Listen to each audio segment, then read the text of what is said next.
known about this copy of the Declaration of Independence for a long time. It was brought into the collection in the 19th century. It had been cataloged as a pamphlet initially, and then unfolded and flattened and recatalogued in the 1930s. And even as late as the 1990s, we'd had it out before to do some preservation work on it. But the one thing we didn't really know is precisely how rare the Holt copies were.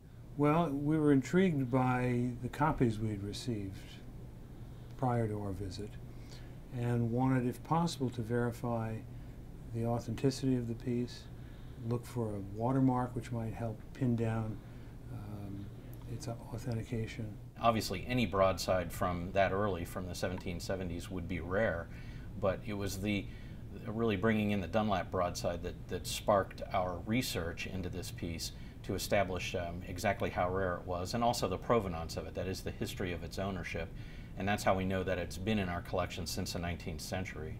The Historical Society dates its founding to 1831. We are convinced that this document came into the collections in the 1870s, so we've had it more than 130 years, so about 2/3 of its life.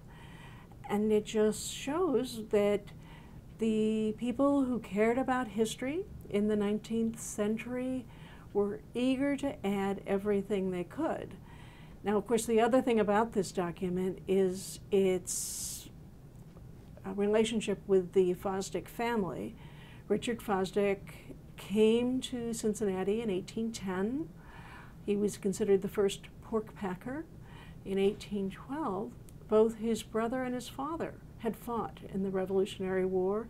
His signature on the back of this document makes this the copy of the John Holt broadsides, the one with the best provenance.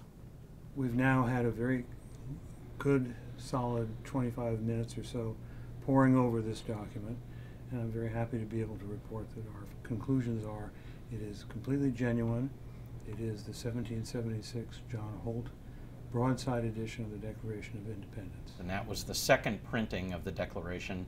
It was done July 9th, 1776, and those copies are very rare. In fact, prior to our researching ours, there were only 3 known copies of the Holt broadside in the United States, and we have now authenticated our copies, so there are now 4 known copies of the Holt broadside.